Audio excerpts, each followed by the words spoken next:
आज हम पढ़ रहे हैं ओजोन गैस के बारे में। ओजोन गैस, इसको हम O3 से रिप्रेजेंट करते हैं और इसे बोलते हैं ट्राई ऑक्सीजन। ट्राई ऑक्सीजन, इसको हम बोलते हैं ट्राई ऑक्सीजन, ओजोन को। ओके, अब हम बात करते हैं ये पाई कहाँ जाती है। जैसे ये हमारा अर्थ सरफेस है, अर्थ सरफेस के ऊपर बहुत सारे लेयर होती हैं, एटमॉस्फेयर लेयर, ट्रोपोस्फियर, और सबसे ऊपर होता है एक लेयर जिसको हम बोलते हैं स्ट्रेटोस्फियर। स्ट्रेटोस्फियर ये अर्थ सरफेस से लगभग 20 किलोमीटर ऊपर होता है।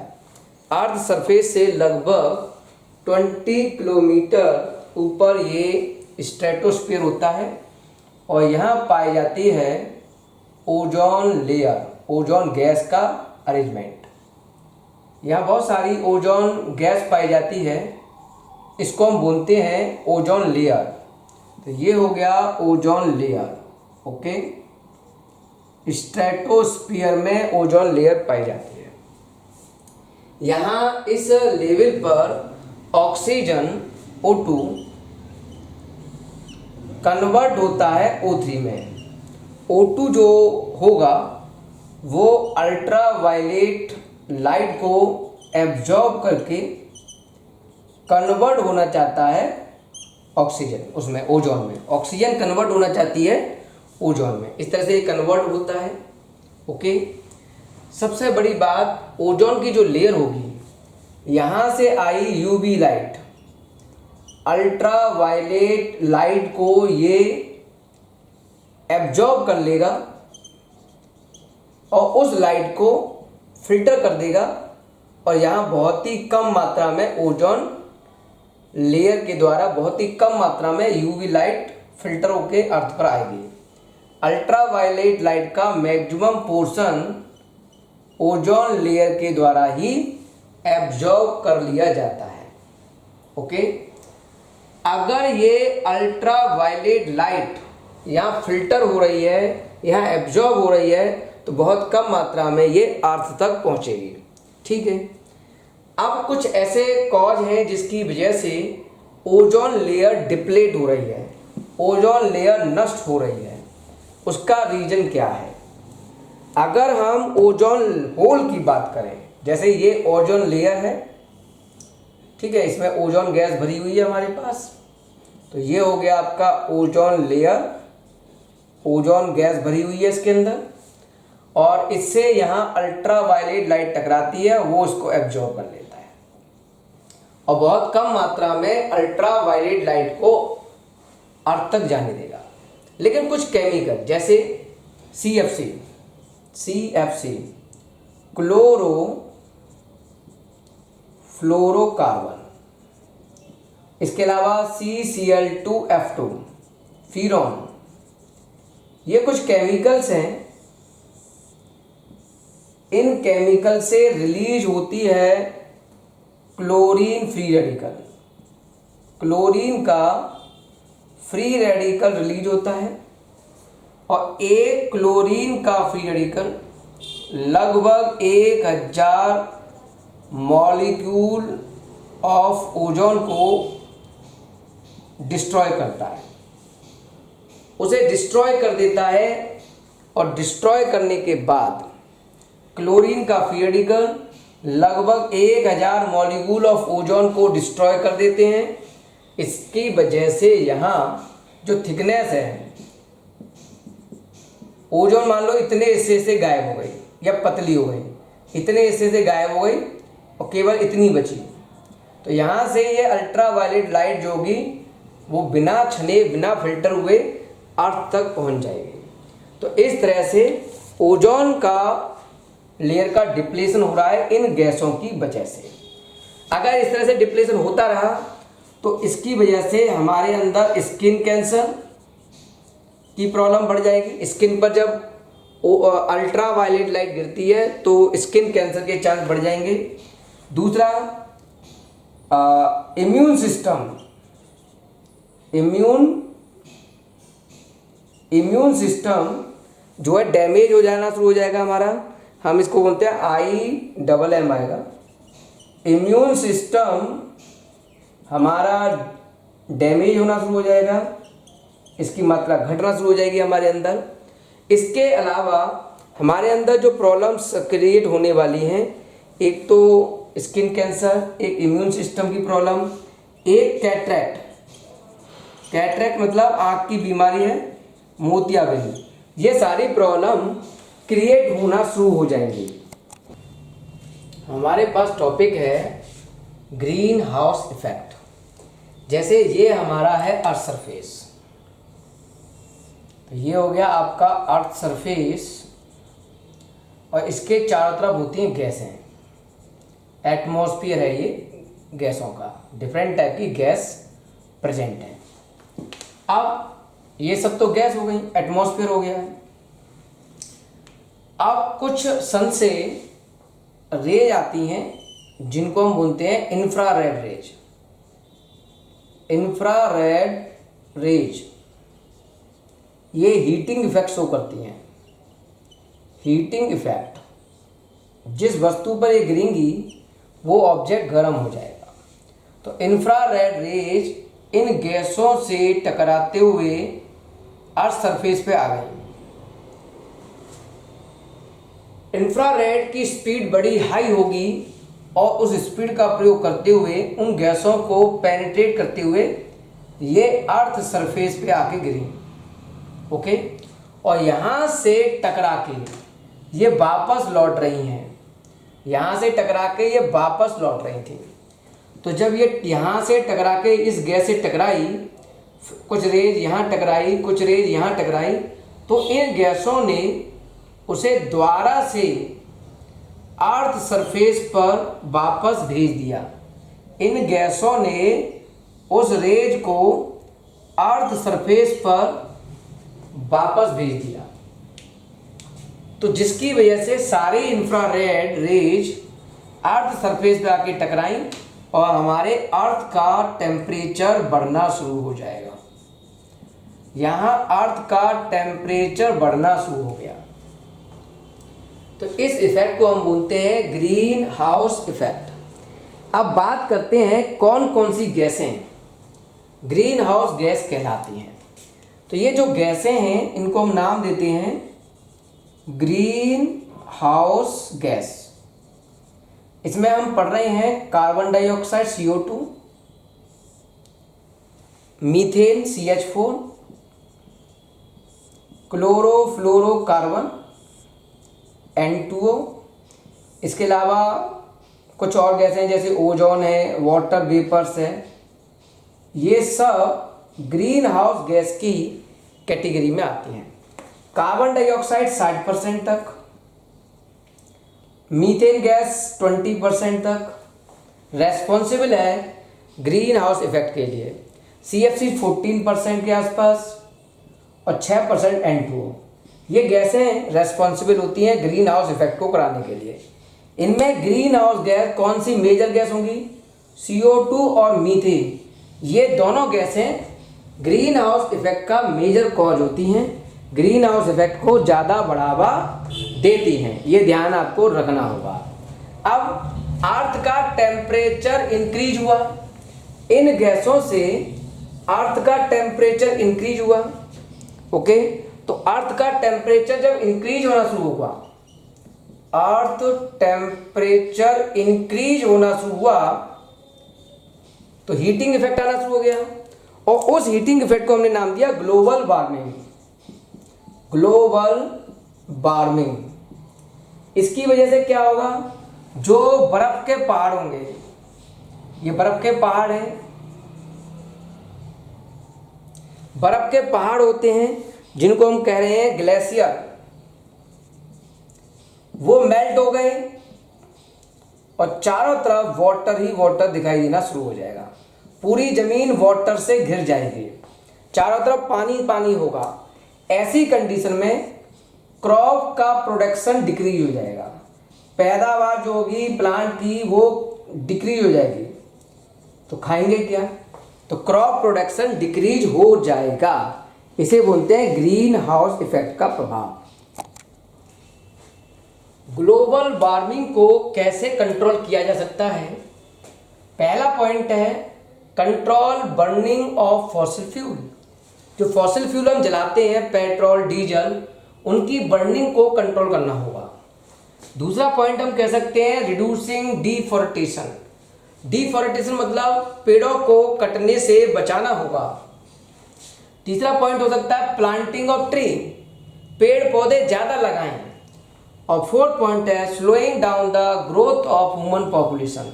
ह्यूमन पॉपुलेशन की ग्रोथ को कम किया जाए, क्योंकि ह्यूमन पॉपुलेशन जितनी ज़्यादा बढ़ेगी वो उतना ही ज़्यादा पॉल्यूशन क्रिएट करेगा। अगला टॉपिक है हमारे पास एसिड रेन क्या होता है। एसिड रेन क्या होता है? अब देखो, हमने पेट्रोल है, डीजल है, पेट्रोलियम जो है सोर्स, फॉसिल जो फ्यूल्स हैं पेट्रोलियम, उनको जलाया। उनकी जब हम बर्निंग करते हैं तो हमें यहाँ से SO2 गैस, NO2 गैस, बहुत सारी CO2 गैस प्राप्त होती है। अब बरसात के दिनों में ये गैसें एटमॉस्फेयर में गई और ये एटमॉस्फेयर की नमी के साथ, मॉइस्चर के साथ कंबाइन करके बनाती हैं एसिड। H2CO3 एसिड बन गया, SO2 plus H2O, H2SO3 acid बन गया। तो ये एसिड बना लेती हैं और ये एसिड, ये हमारा अर्थ सरफेस हो गया। जब बरसात होगी, रेन होती है, तो इस बरसात के साथ, इस रेन वाटर के साथ ये एसिड भी डिजॉल्व फॉर्म में अर्थ पर आके गिरेगा। ऐसी बरसात को हम एसिड रेन कहेंगे। ऐसी बरसात को हम कहना शुरू कर देंगे एसिडिक रेन। अच्छा, यहाँ एसिड की जो पीएच होगी, इस रेन की जो पीएच होगी वो 5.6 से अगर कम हो जाती है, पीएच की वैल्यू लेस देन हो जाती है 5.5, तो ऐसी बरसात को हम एसिड रेन कह सकते हैं। ओके, अब इससे होगा क्या? ऐसी बरसात जब नदियों में आएगा, ऐसी बरसात का पानी जब नदियों में आएगा, रिवर में आएगा, पॉन्ड्स में आएगा, पानी के सोर्स में ये पानी मिल जाएगा बरसात का, तो उससे एक्वेटिक लाइफ खतरे में आ जाएगी। एक्वेटिक लाइफ जो है वो डैमेज होना शुरू हो जाएगी, फिश वगैरह मरना शुरू हो जाएंगे।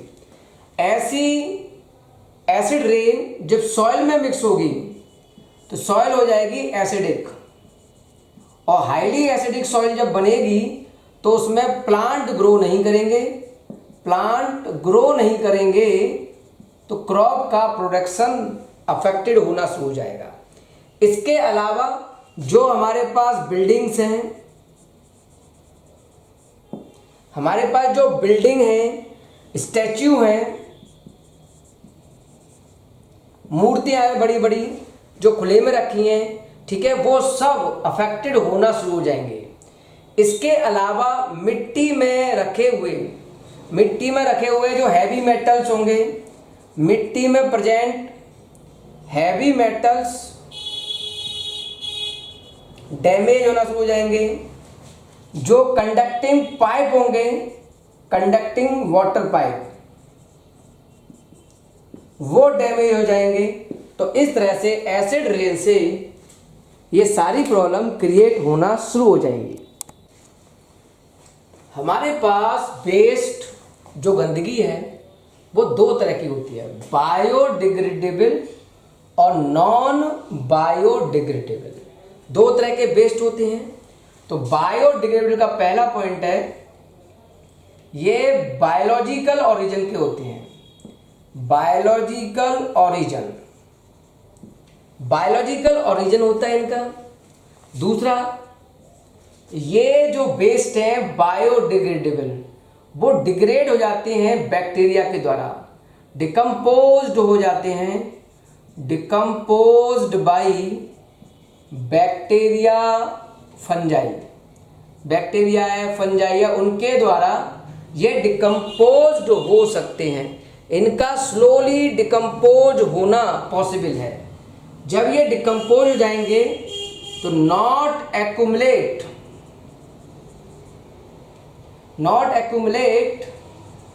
इन नेचर, तो ये नेचर में नहीं इकट्ठे होंगे। जब डिकम्पोज हो जाएंगे तो ये नेचर में इकट्ठे होंगे ही नहीं। फोर्थ पॉइंट है नॉट सो बायोमैग्निफिकेशन। हमने बायोमैग्निफिकेशन बताया था, तो ये बायोमैग्निफिकेशन को शो नहीं करते।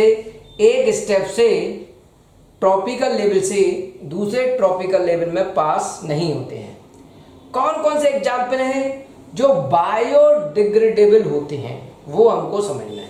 तो एग्जाम्पल की हम बात करें, कौन कौन से एग्जाम्पल बायोडिग्रेडेबल हैं, जैसे हम कह सकते हैं कैटल डग, मतलब गोबर वगैरह, गाय भैंस का गोबर, ठीक है। लिवस्टॉक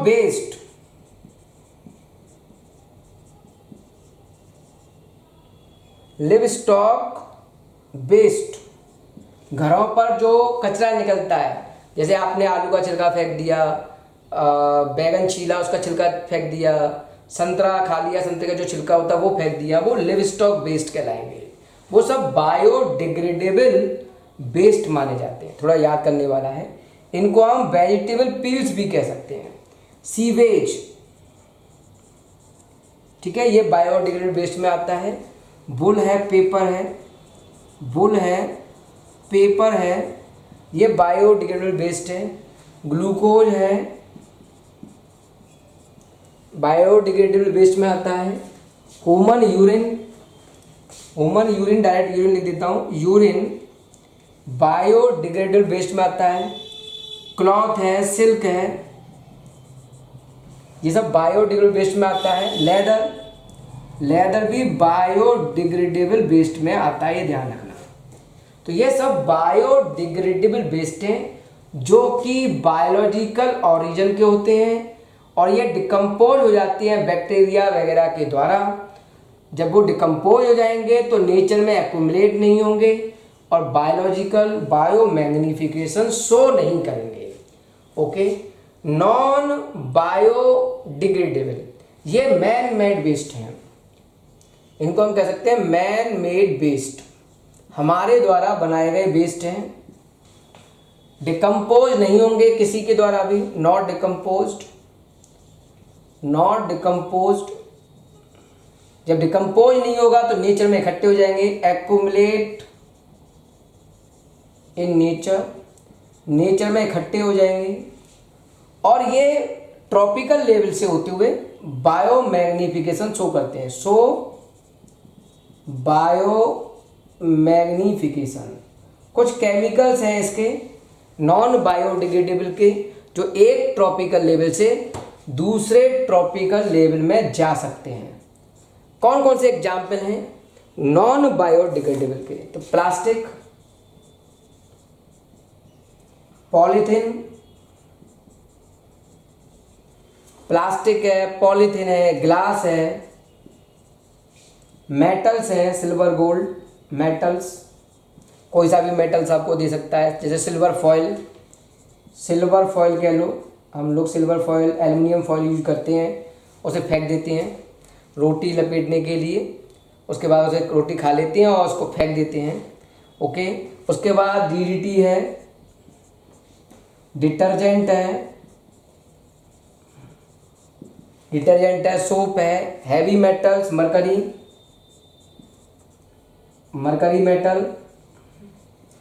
मेटल है, लेड है, उसके अलावा फाइबर्स हैं। ये सब बेटा नॉन बायोडिग्रेडेबल वेस्ट की कैटेगरी में रखे गए हैं। Harmful effect of biodegradable waste, हम कहेंगे जब बायोलॉजिकल ऑरिजिन के हैं, डिकम्पोज हो जाते हैं, तो फिर इनसे क्या नुकसान होगा। तो देखो, पहला नुकसान क्या है, आपने एक जगह पर गोबर का ढेर डाल दिया, ये गोबर का ढेर डाल दिया। अब इसका होगा फर्मेंटेशन होगा, फर्मेंटेशन जब होगा तो इसमें से डिफरेंट टाइप की गैसें रिलीज होंगी, गैसेस लॉस होंगी। जब बहुत सारी गैस लॉस होंगी तो उसमें से फाउल स्मेल आएगी, गंदी स्मेल आएगी, ठीक है।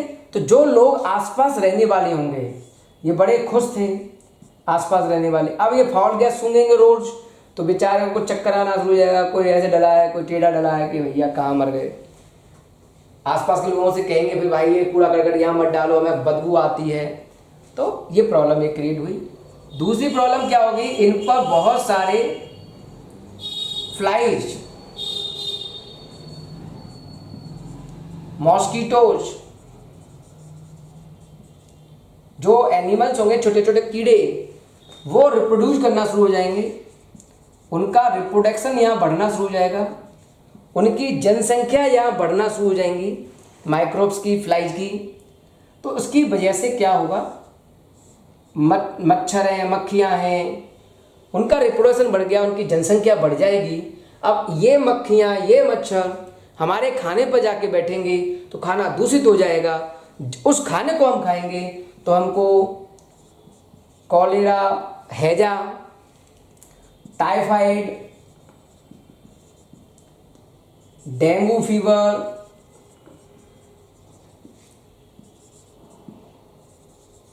डायरिया, इस तरह की प्रॉब्लम क्रिएट होना शुरू हो जाएगी ह्यूमन बीइंग के अंदर। तो ये एक प्रॉब्लम का विषय हो गया। थर्ड जो पॉइंट लग रहा है प्रॉब्लम के लिए, वो ये है कि इस पर जब ये गोबर, ये बायोडिग्रेडेबल वेस्ट अगर नदी वगैरह में मिक्स हो गया, रिवर या पॉन्ड में मिक्स हो गया, तो ये मिक्स हो गया गोबर वगैरह, तो इसके डिकम्पोज के लिए बैक्टीरिया ऑक्सीजन को ख़त्म करना शुरू कर देंगे। तो धीरे धीरे इनमें बैक्टीरिया पनपेंगे इस गोबर में, उसको डिकम्पोज करने के लिए वो ऑक्सीजन को, जो वाटर की ऑक्सीजन है, उसको यूज करना शुरू कर देंगे। तो ऑक्सीजन की कमी हो जाएगी, cause deficiency of oxygen, deficiency of oxygen in water.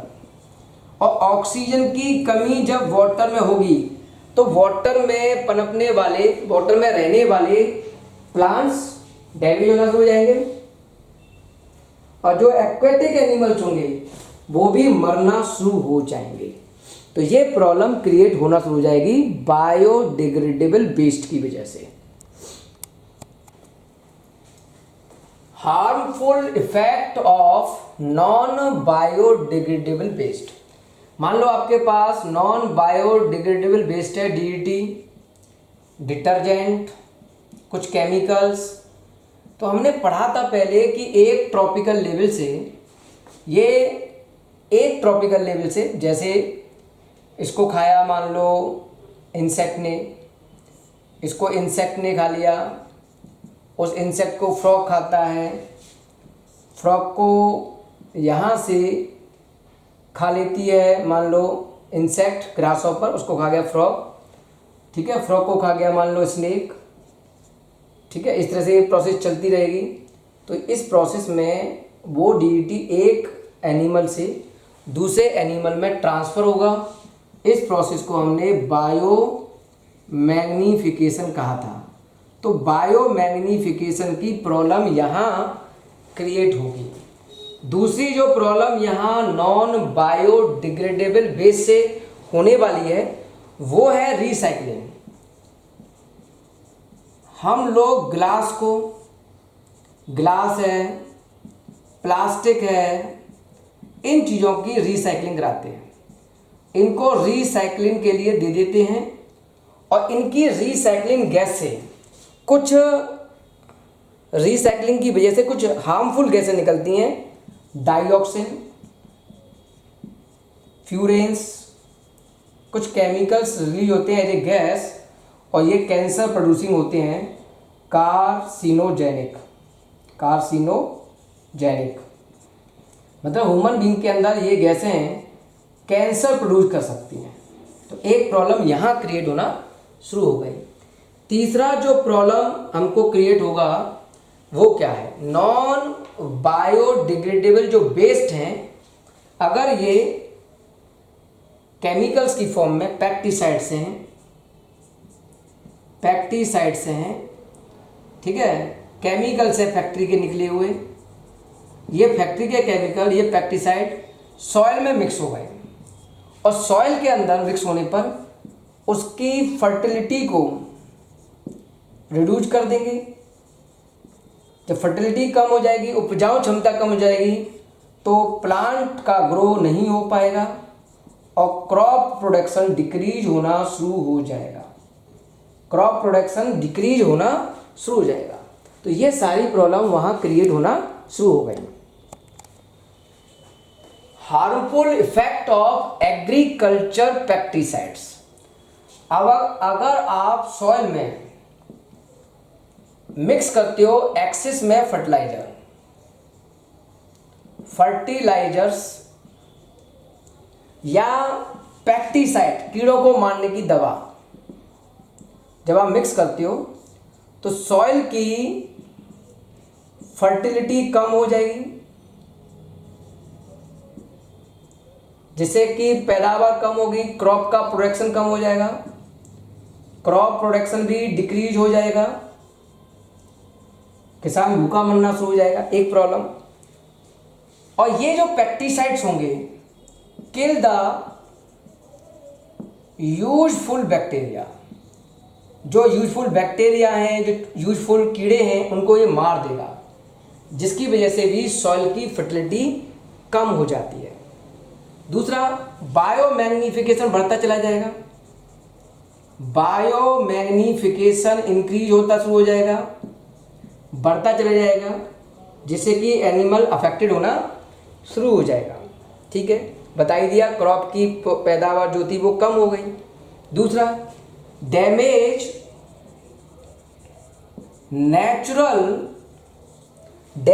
Natural chemistry of soil. Soil की जो नेचर है वो डैमेज होना शुरू हो जाएगा और उसकी वजह से इकोसिस्टम और हैबिटेट दोनों अफेक्टेड होंगे। हैबिटेट और इकोसिस्टम दोनों ही अफेक्ट होना शुरू हो जाएंगे। तो ये बहुत सारी प्रॉब्लम्स होती है। वेस्ट डिस्पोजल, जो वेस्ट है उसको कैसे कंट्रोल करें, तो पहला पॉइंट है reduce the use of biodegradable and non biodegradable material. जो भी बायोलॉजिकल, बायोडिग्रेडेबल और नॉन बायोडिग्रेडेबल मटेरियल है उनका प्रयोग कम से कम करें।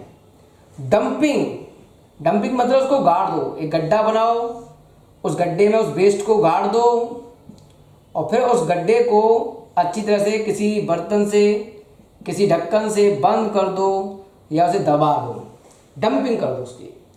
दूसरा, जो वेस्ट है उसकी कंट्रोल बर्निंग के थ्रू उस वेस्ट मटेरियल को राख में बदल लो। कंट्रोल बर्निंग के द्वारा उस वेस्ट को राख में बदल लो और फिर उसे गड्ढे में गाड़ दो या फिर उसे खेत वगैरह में डाल दो। भाई बायोडिग्रेडेबल वेस्ट होगा, उसको जलाकर हम खेतों में डाल सकते हैं, जो कि उपजाऊ क्षमता को, फर्टिलिटी पावर को भी इंक्रीज कर देगा।